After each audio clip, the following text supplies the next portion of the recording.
Bom, galerinha, vamos lá. Bom dia de novo.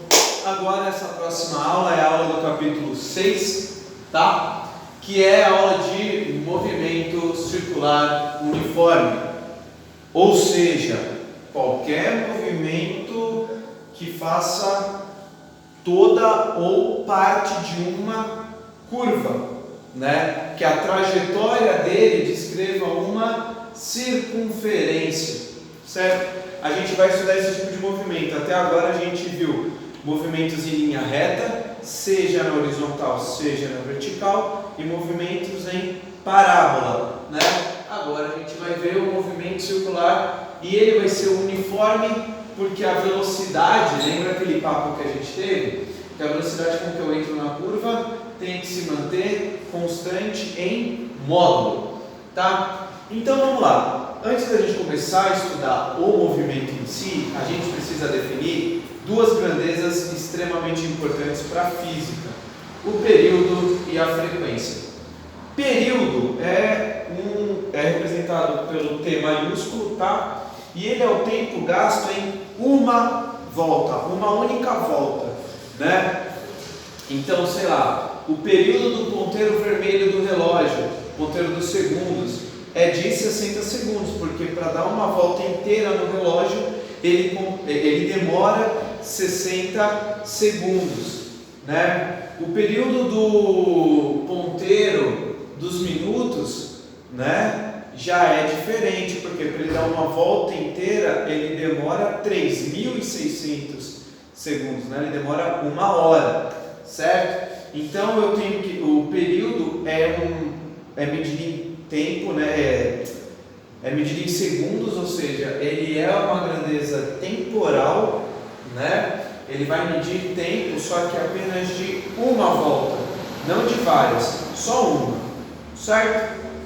E a frequência? Aí sim eu vou estar me preocupando em medir várias voltas, só que eu não vou medir o tempo que elas demoram, né? A frequência é o número de voltas que acontecem, né, em determinado movimento circular. E às vezes não só em movimento circular. Eu posso pensar os nossos batimentos cardíacos, né? A gente fala de frequência cardíaca.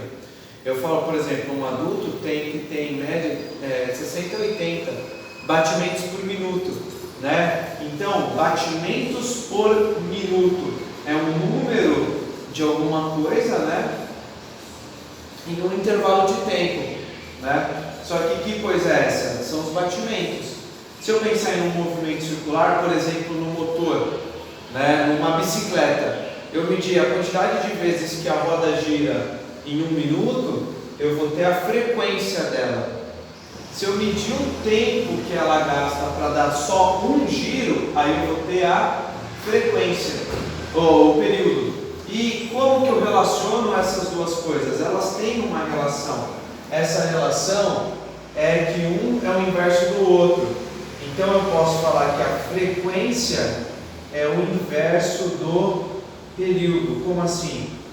É 1 sobre o período, certo?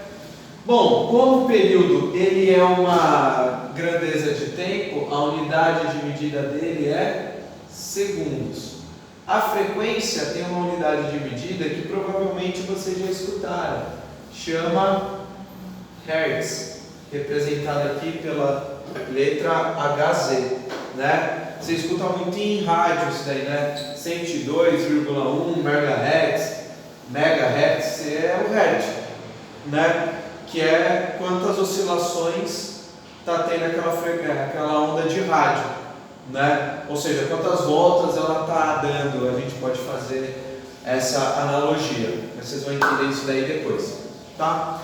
Então, uma vez definido período e frequência, eu consigo estudar meu movimento uniforme. E eu vou estudar meu movimento uniforme em termos de velocidade, né? Por quê? Quando eu estou estudando o movimento uniforme, eu posso pensar em dois tipos de velocidade. A velocidade com que o cara se desloca, com que a bolinha aqui se desloca ao longo da curva, e a velocidade com que ela está girando aqui, certo? Então, basicamente, uma velocidade está relacionada com uma distância e a outra está relacionada com o ângulo que está sendo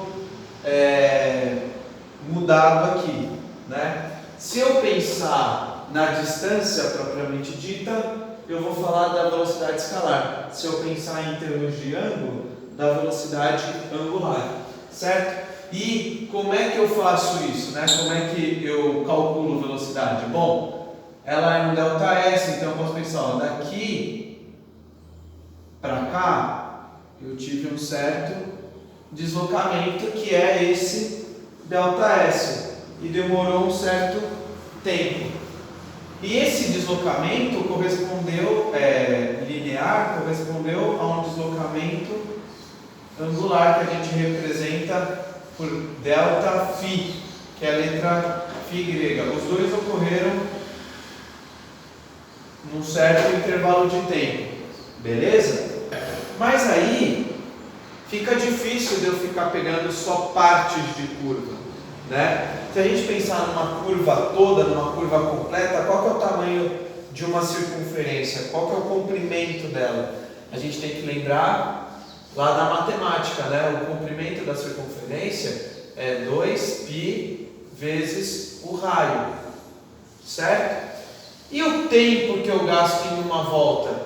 Opa, a gente já viu, o tempo gasto em uma volta é o período que eu represento por T maiúsculo, certo? Da mesma então, essa daqui, ó, 2πr sobre T é a fórmula da velocidade escalar, né? Só que eu posso escrever essa fórmula em termos de frequência, porque às vezes o exercício vai te dar o período, às vezes ele vai te dar a frequência. E essa é a grande dificuldade, você identificar se é período ou frequência que ele está te dando. Uma vez que você identificou, você vai ter uma fórmula para velocidade com o período, ou eu posso usar usando a frequência, né? Se a frequência é 1 sobre t, então aqui eu posso colocar, aqui ó, tá vendo que está sobre t, né? Então se está sobre t, eu posso escrever de novo multiplicando por f. Então fica 2πr sobre t ou 2πr vezes f. 2πr sobre o período ou 2πr vezes a frequência. Tá bom, Igor. E a angular? A angular é representada por esse ômega, a letra grega ômega, que é bem parecido com o nosso W, tá? Então vai ser a variação de ângulo pela variação do tempo. Bom, o tempo a gente já viu que é uma volta, é o período, é o T maiúsculo. E a variação de ângulo? Quantos ângulos tem em uma volta inteira? A gente sabe que tem 360, certo? Só que a gente pode medir esses 360 como sendo em uma outra unidade de medida, né, que é 360 graus. Eu posso medir isso no que a gente chama de radianos. É uma outra unidade de medida, né? Então 360 graus correspondem a 2π radianos. É uma outra maneira de medir ângulo. Eu posso medir ângulo usando grau, eu posso medir ângulo usando radiano. E a física prefere usar os radianos. Então, numa volta inteira eu tenho 360, eu posso falar também que eu tenho 2π. Então eu ponho aqui 2π.